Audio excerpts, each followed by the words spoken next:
Thanks for joining us today and for being here at our conference. Thanks for having me. Absolutely. So you have a lot of experience working with kids, and one of the classes that you teach, which was my very favorite class in high school, which is U.S. AP History. So you're dealing a lot with information. So how do you view digital citizenship related to your classes and what your students are experiencing? Well, that's a good question. I think what I'm noticing, and I've been teaching AP for about 15 years now, is when students bring up current events in class, they have much more varied information. And before, you could tell they were getting their information from maybe the newspapers that were being dropped off at their homes, or maybe limited news sources. But now they're coming in with a variety of misinformation and disinformation, and it's stressful.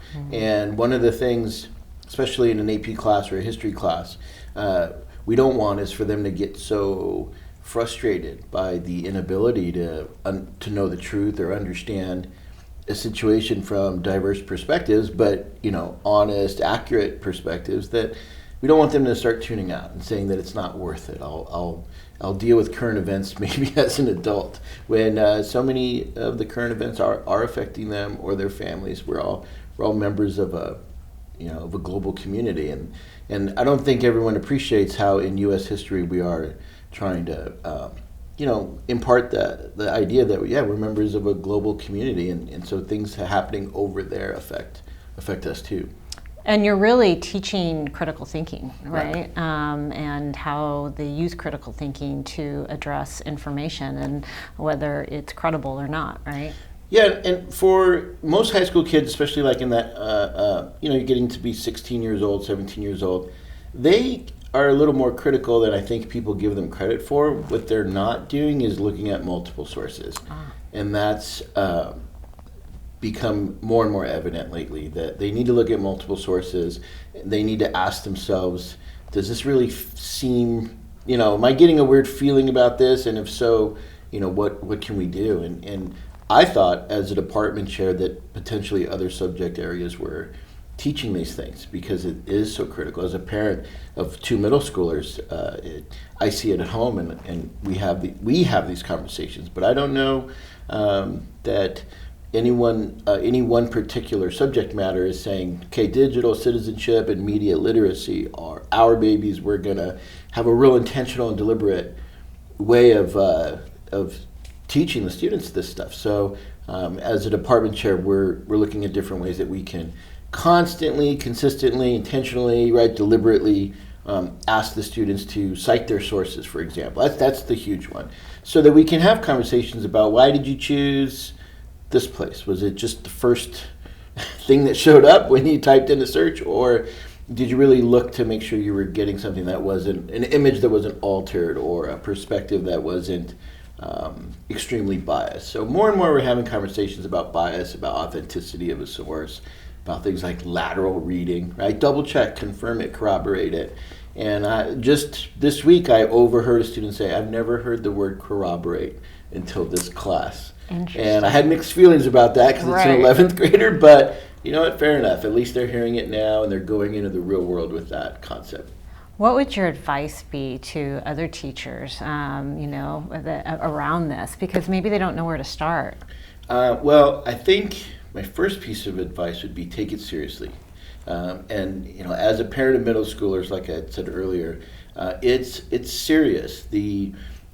Too often I realize that what's being put in front of my middle school kids' phones, which means it's being put in front of their eyes, and so same thing for my high school students, is not always by their choice, right? They didn't look up and say, I'd like to know more about blank. There's an algorithm that's throwing things in their face, and so that's a little bit concerning as a parent, and as a teacher as well, when we have certain major events locally, either here or worldwide, and America's being drawn into it, the students don't always get to pick their perspectives, and they don't get to go slow. It's so many messages so fast, and parsing it out as a teenager may not be a skill they're ready for. And I've been teaching 25 years, but I wasn't trained 25 years ago for this Right. blitz of information that's going to be part of my students' experience. And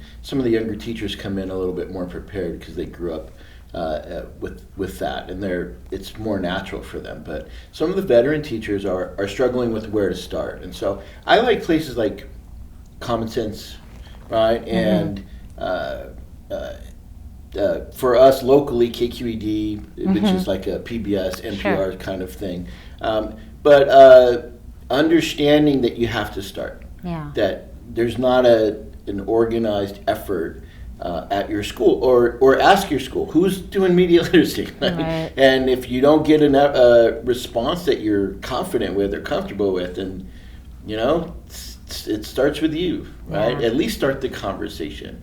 You might realize that you have some people at your site that are also very concerned about it, and as a group, right? Many hands can carry a light load. Let's do this together, because it does matter. And more and more students are showing up to school with phones at a younger and younger age now also.